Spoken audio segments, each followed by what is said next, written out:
বিসমিল্লাহির রহমানির রহিম। এই মুহূর্তে আমরা আসছি হচ্ছে আমাদের সূর্যমুখীর জমিতে আর কি। আপনাদেরকে একটা জিনিস দেখাই, এগুলি হচ্ছে সূর্যমুখীর ফল আর কি। ফুল তো শেষ হয়ে গেছে, এখন ফলটা আছে। এই ফলগুলার সাইডের যে ফলগুলো ছিল এই পাশের, পাখিতে বিশেষ করে টিয়া পাখিতে খেয়ে কি অবস্থা করছে আপনাদেরকে একটু দেখাই। দেখেন প্রত্যেকটা ফল যা সাইডে ছিল সব খেয়ে ফেলছে। যে দেখেন সাইডে একটা ফলও নাই, মানে এখানে একটা দানাও নাই, বিচিও নাই। সূর্যমুখীর দানা প্রচুর পরিমাণে হচ্ছে পাখিতে খায়, এই দেখেন এই যে, ঠিক আছে। তারপর হচ্ছে যে এখানে আমরা তখন পাহারা দেওয়া লাগে এখন।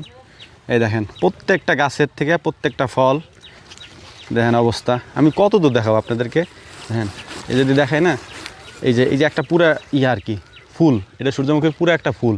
এই ফুল থেকে এই উপরের অংশের সব দানা খেয়ে ফেলছে আর কি। হ্যাঁ, যেহেতু আলহামদুলিল্লাহ পেকে গেছে, তো আমরা ওইগুলো ছিঁড়ে নিব, কিন্তু একেবারে পরিপূর্ণ না পাকলে তো আর গাছ থেকে ছিঁড়ে নিতে পারি না।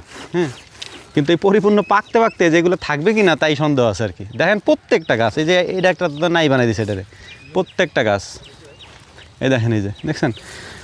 আর সূর্যমুখীগুলা যেহেতু যখন পেকে যায় আর কি, তখন ভেঙে যায়, এখান থেকে ভেঙে তারপর বাঁকা হয়ে যায়, ওরা শুকায়। আমি আপনাদেরকে একটা কাইটে দেখাইতেছি, চাকুটাতে তো সূর্যমুখীর যে দানাগুলো আছে, ফুলের সাথে যে দানাগুলো আছে, সেই দানাগুলো তো ওরা এখান থেকে খাইছেই। দেখেন নিচে কি পরিমাণ পড়ছে, দেখেন এই যে, এইগুলো হচ্ছে সব দানা, সূর্যমুখীর দানা। ওই খাইছে, কি বলে এটারে, টিয়া পাখিতে খাইছে। খাওয়ার পরে এই যে নিচে এরকম পড়ে আছে। তবে একটা ইম্পর্টেন্ট জিনিস আপনাদেরকে দেখাই, এই যে যা পড়ে আছে এর ভিতরে কিন্তু কোনো নাই, ফল নাই, শ্বাস নাই আর কি। দেখেন এই যে ভিতর থেকে কিন্তু পাখিতে সব শ্বাস খায় ফেলছে এই যে। আর এটা শুধুমাত্র টিয়া পাখিতে খায়, অন্য কোনো পাখিতে খায় না। আর এখানে প্রচুর পরিমাণে টিয়া পাখি আসে। আপনাদেরকে যদি আমি একটু দেখাই, এই সাইডে আসো, এখানে আসো। এইখান থেকে একেবারে সিরিয়াল ধরে দেখেন, যতদূর দেখা যায় আর কি, এদিকে সব টিয়া পাখিতে খাই ফেলছে, একটাও নাই এখানে, মানে দানা। আমি একটা ছিঁড়ে নিয়ে যাই এখান থেকে, কাইটা দানাগুলো নিয়ে যাই, আপনাদেরকে দেখাই। ধরেন এই যে বড় একটা আছে, এটাই নেই, বিসমিল্লাহ। এই যে ধরেন পুরো একটা আমরা নিলাম, এটা পেকে গেছে যদিও, উপরে আসেন, উপরে নিয়ে এখানে রোদ তো ওদের একজনটা বাড়িতে পাঠাইছি বাটি আনার জন্য, কারণ এখানে অনেকগুলো দানা আছে। আবার অনেকে মনে করতে পারেন যে ভাই এগুলো তো নষ্ট হলো, নষ্ট হয় না, আমাদের পাখি আছে তো আমি মাঝে মাঝে এরকম মানে দু একটা করে কাইটে নিয়ে পাখিরে খাইতে দিই আর কি। আমাদের বাড়তে আর কিনতে হয় না। পাখিতে বিশেষ করে ককাটেল, বাজিঘর, তারপর হচ্ছে যে এই ধরনের যে পাখিগুলো আছে এগুলোতে প্রচুর পরিমাণে খায় এটা।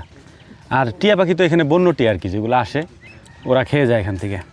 তো এটার পুরো ছাড়াই, এটা আমরা তো প্রথমবারের মতো লাগাইছি, এটার প্রসেসটা আমরা জানি না। দেখেন এই যে উপরে যে ইয়াটা আছে না, যে কি বলে এটারে, উপরে যে ফুলগুলো আছে এরকম নাড়াচাড়া দেওয়ার সাথে সাথে ফুলগুলো উপর থেকে পড়ে গেছে আর কি। এরপরে এর মধ্যে আছে শুধু দানা। এই যে এখন যা আছে সব হচ্ছে বীজ, সূর্যমুখীর বীজ।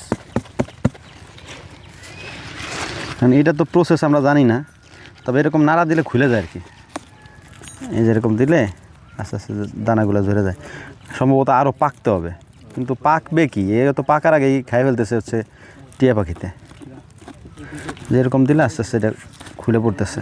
আমরা এইভাবে নিয়ে আপাতত ওই ককাটেল, তারপর হচ্ছে ছোটো ছোটো আর যে পাখিগুলো আছে বাজিঘর, এগুলোকে খাইতে দিই। ওরা খুব ভালো খায় এগুলা, শ্বাসটা নরম তো এটা হচ্ছে আমরা ছাড়াইতেছি সূর্যমুখীর দানাগুলি, কিন্তু আমাদের কাছে রাখার মতো কিছু নাই, এই কারণে গামছা বিছিয়ে নিয়েছি, গামছার উপরে তারপর দানাগুলিকে ছাড়াইতেছি। এটা কিন্তু আমরা নষ্ট করতেছি না। আবার মনে করতে পারেন যে ভাই নষ্ট করলেন কেন, পুরো এত বড় একটা ফুল। আমি আসলে পাখির জন্য নিতেছি, আমাদের ককাটেল আছে, ককাটেলের জন্য মাঝে মাঝে নেই। দানাগুলো আলহামদুলিল্লাহ বেশ ভালোই হয়েছে, পরিপূর্ণ দানা, মানে অপুষ্টিতে ভোগা কোনো দানা নেই। আচ্ছা, এগুলো পাকানোর পদ্ধতিটা কি কারো জানা থাকলে আমাদেরকে একটু বললেন তো। নতুন তো এই বিষয়ে আমাদের কোনো ধারণা নেই। পাকতেছে তো এগুলো ছাড়াবো কীভাবে, বা হচ্ছে যে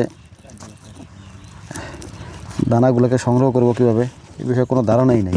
ছাড়ানো কমপ্লিট, এখন মূলত হচ্ছে এটা আর কোনো কাজ নেই, এটা জ্বালানি হিসেবে পুরায় ফেলা যায় আর কি। অন্য কোনো কাজ আছে কিনা আমি জানি না যদিও। আর দানা হচ্ছে এই যে এত কটা হয়েছে এখানে, এই দানাগুলা মোটামুটি 3-4 দিন খাওয়ানো যাবে না আর কি। যদিও শুধু দানা তো আমরা খাওয়াই না, দানার সাথে আরও অনেক খাবার থাকে আর কি। তবে সূর্যমুখী এটা ওরা ভালো খায়, মানে একবারে কামড়ায় ভিতর থেকে শ্বাসটা বের করে তারপর হচ্ছে খায়। দেখেন যে আলহামদুলিল্লাহ কতগুলো হয়েছে। হ্যাঁ।